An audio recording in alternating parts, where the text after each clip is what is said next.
This is Toast to the Host, Soho edition, presented by Bizimply, the all-in-one platform trusted by hospitality leaders to simplify rotas, timesheets and team management.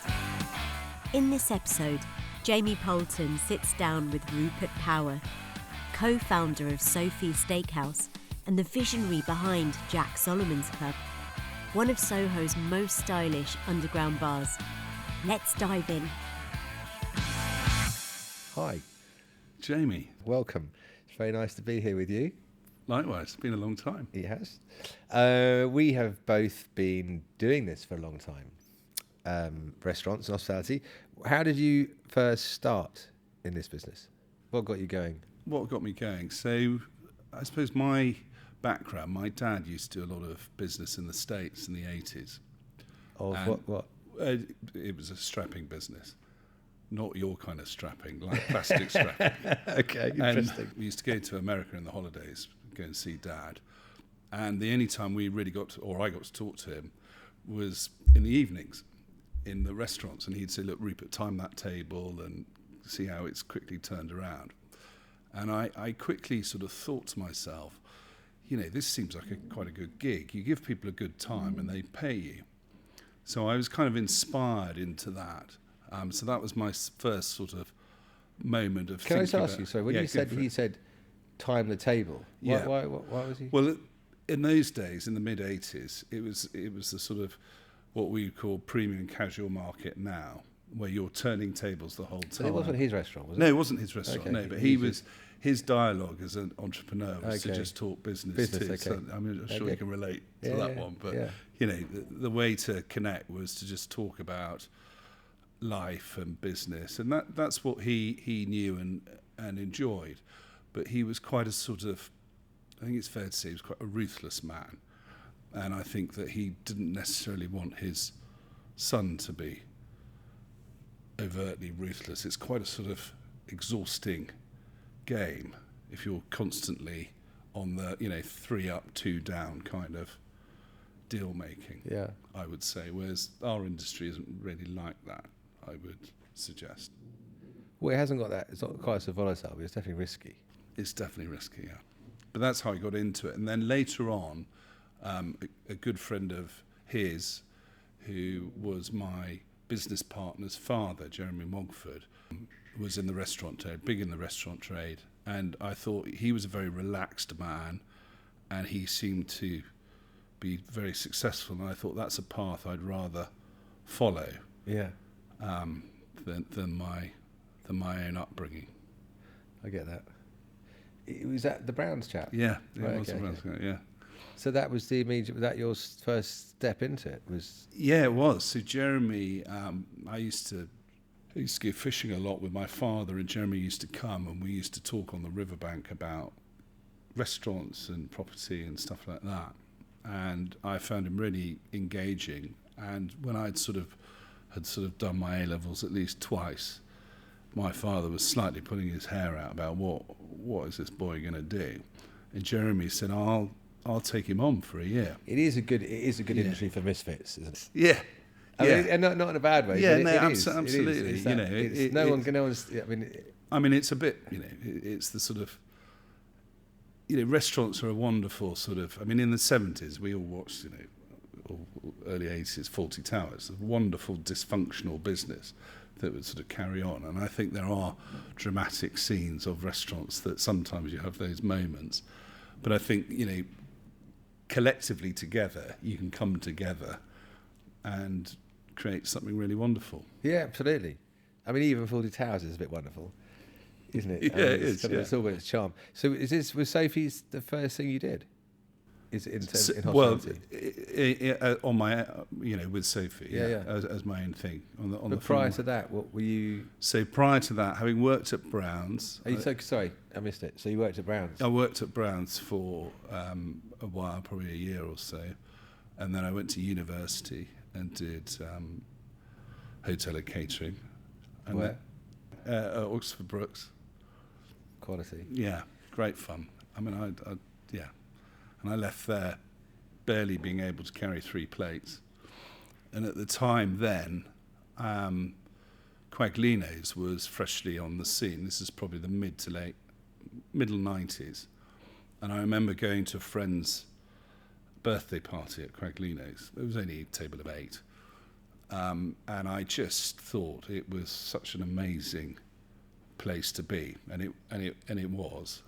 So I then came to London and I forged a job as a junior waiter at Quaglino's. I've never been so petrified in all my life. I mean, I turned up to the interview, and I think the first question they asked was "Parlez-vous français?"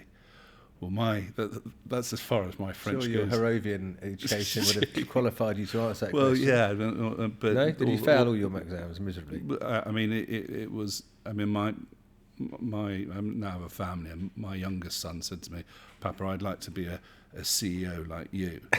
And I said, "You're talking about my A-level results." So, but I loved it. I worked at Quaglino's for quite a while, actually, and I made some really good friends, all quite diverse people. All the ones I've kept up with have gone. I mean, one of them, Sharon, she was the GM of Hakkasan. Oh, nice. You know, I remember her being my waitress. So she was a fantastic character. Another chap, Mike Hayden, is food and beverage director of the Hippodrome. And it was just, it was really hard work. We used to work 4 double shifts a week. They used to do 1,000 covers at Christmas during the day. It was phenomenal. So from there, how do you get into owning Sophie's? So then Sophie and I were looking to do independently our own thing, and I found that quite lonely. I found that I was drifting a little bit, and she said, you know, I'm going to New York for a holiday to do some research, and she did. And she said, why don't you come? And I said, yeah, okay, I'll do that. And we went to a place called Peter Luger's in Brooklyn. And I thought, you know, this is a really interesting, I mean, I found the whole Brooklyn experience fascinating. And I found that really inspirational. But I thought, could you make a steakhouse female friendly? Because in Manhattan it was all very male, male dominated, and I thought, you know what?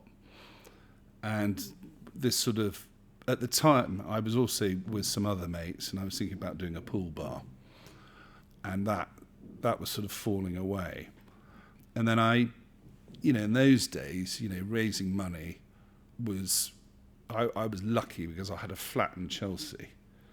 Weren't you? Yeah, I was, yeah, and I remember just getting a mortgage against the flat, quite simply, and I just put the money in the business, and that's how. Was that Sophie's in the Fulham Road?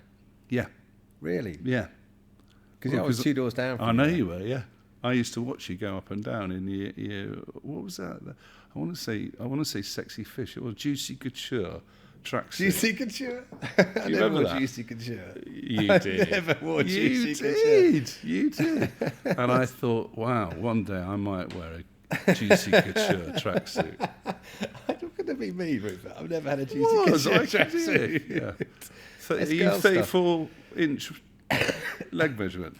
Am I? Yeah. Yeah. Yeah, it was you. He was me. Yeah, definitely.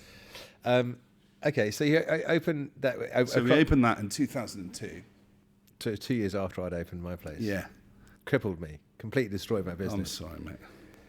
Had to leave. But I haven't really forgiven you for that, to be honest. I think you have. I did you a favour. Copied my chairs. Not those ones. No.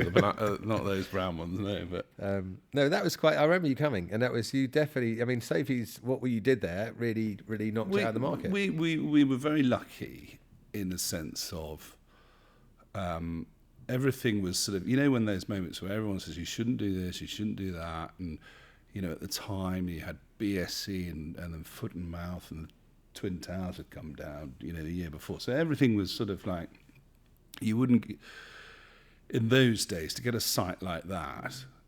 What was it before? So it was an All Bar One. That's right. Okay. So Bass owned it, and then prior to that was Parsons. God.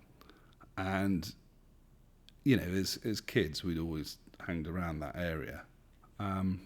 And yeah, so we got a window to do it. And the point was that, we just knew that area subconsciously. And I think you have to feel yourself into areas and sort of grow into them. And having spent a sort of misyouth around there, it became sort of second nature to a degree so we were fortunate. We got off with a big hit. It was an easy story to sell, in a sense that we were selling something that, red meat was out, and then suddenly it became like all these. I would say it became a bit fashionable, actually, because at those times you only had Aberdeen Angus or Gaucho, I think. Yeah. And so yeah, I remember Sophie and we did a butchery course in Walthamstow, which was interesting. We'd turn up at 5 o'clock in the morning. Did you really? Yeah, I don't look my best at 5 in the morning, but I remember all these white youth training schemes, butchers, and Sophie would breeze in. Well, were you doing the? Well, we wanted to just understand the butchery What it part was, of it. yeah. So yeah, that was 2002, and we had a hit from the start, which completely threw us. I mean, the whole. It's funny how things evolve, but for us, one of the USPs at the time was to do a non-booking policy, and people always used to say, "Oh, well, Rupert, you're only doing that to sort of fill the bar," and I said, "It really wasn't like that. Basically, what happened was Sophie said, 'What should we do for a booking policy?' And I said, 'I just can't bear admin. Should we not bother?' And she went, 'That's great.' And off it went. You know how these sort of silly things come out. So that was that. And so then you went to Covent Garden, is that right? So then, yeah, in 2007, we went to Covent Garden, yeah. So again, at that stage, I mean, it was a really profitable business, and we borrowed about £2 million from RBS, which again, when I think about it at the time, it's just bonkers. And we took on an old site that was called Papagino, and it was owned by this guy. It was on the corner of Wellington Street. It's about 7,500 square foot. And actually, the dream had, for me, certainly, had always been about doing something big in the West End.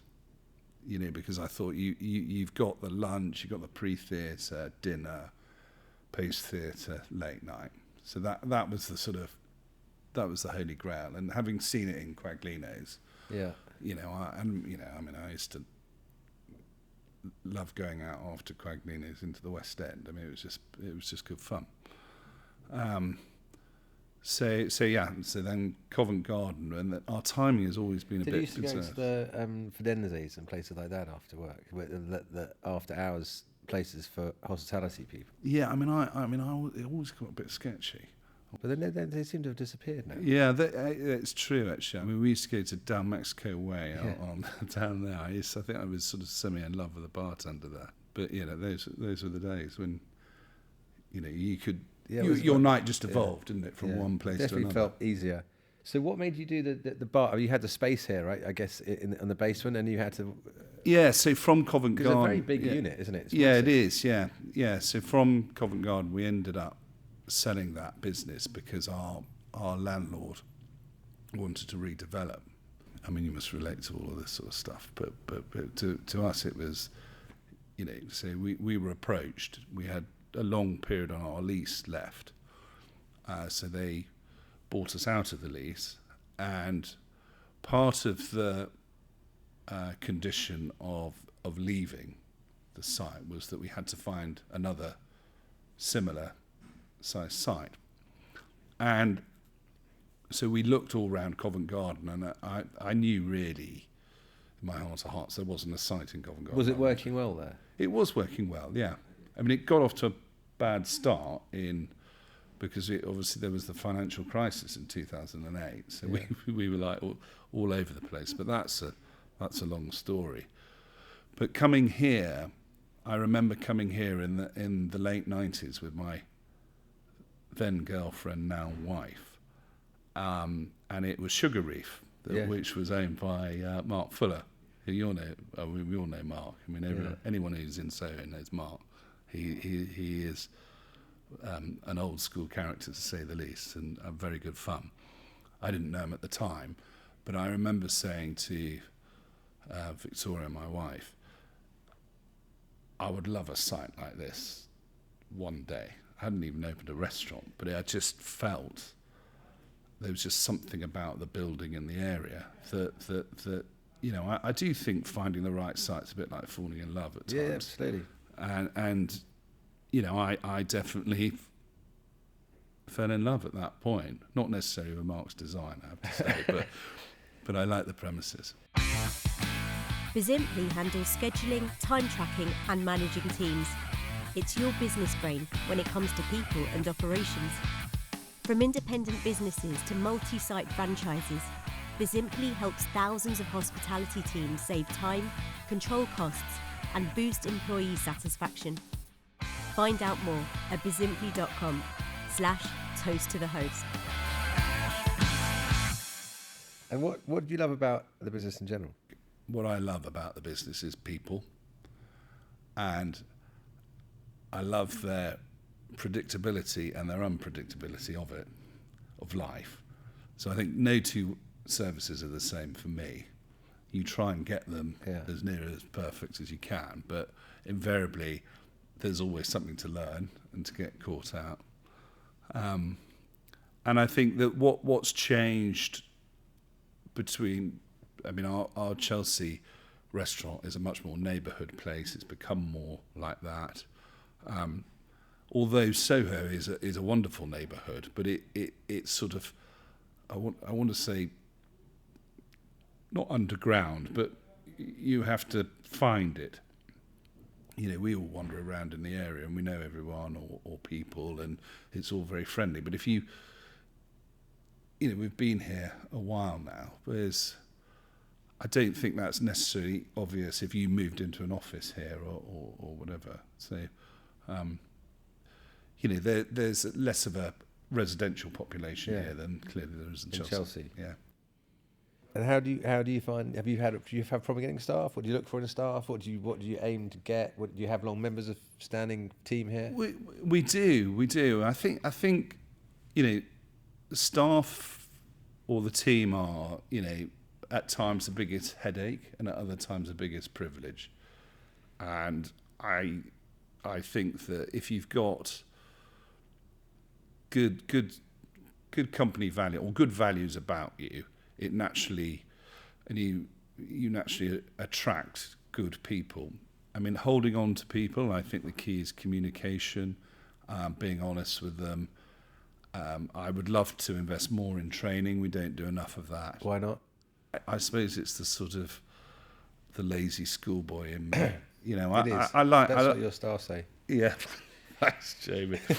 Well, you must come and do the washing up again. But I think it's they're our biggest asset, and is people. And then what do you look for? Do you look for? Have you got people who've worked with you, like a core team here that worked for a while, or do you find? I do find now it tends to evolve more. I think the days of someone working. I've been in restaurants not as long as you, Jamie, but only 22 years, and we have had people who have worked with us for 10 years, and I think they've naturally we naturally appeal to entrepreneurial type characters. So I think if people have worked with us for a period of time, I really love it when they go on and do their own thing. Yeah. And that might be opening a restaurant.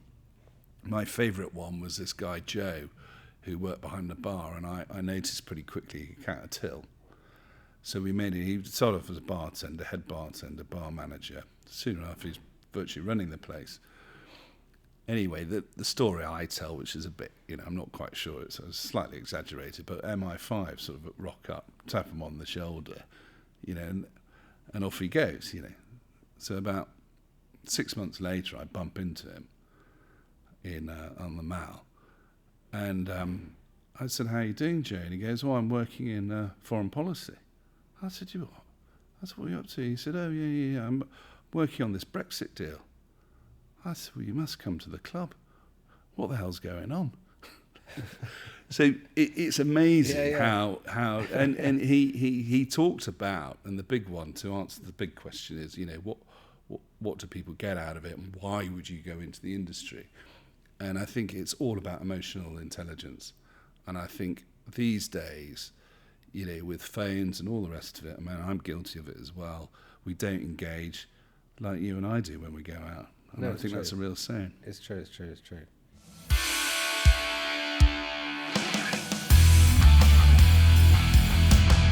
So you just brought your partner out here. Do you have plans to do another one of these, or are you? No, not at the moment. I think it's Sophie and I were in business together for 22 years. How is it without a partner now? I mean, look, I'm really busy, which is probably not a bad thing. I mean, I miss our, social engagement and teasing of each other.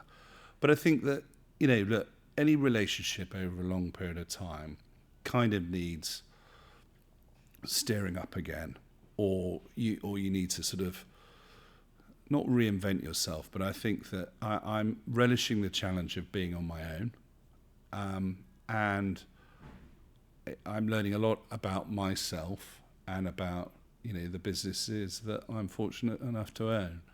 But at the moment, I've got enough on, and I'm very happy with that. Well, no, it's not.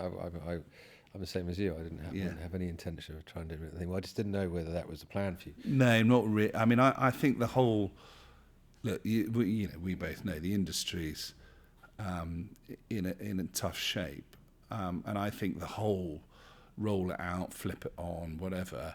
I don't want to be remembered for that. I've no interest. If I can give someone a few good nights out, that'll do me. Yeah, I'm the same. Yeah, I know. Thank you very much for your time, Rupert. It's been a pleasure talking to you.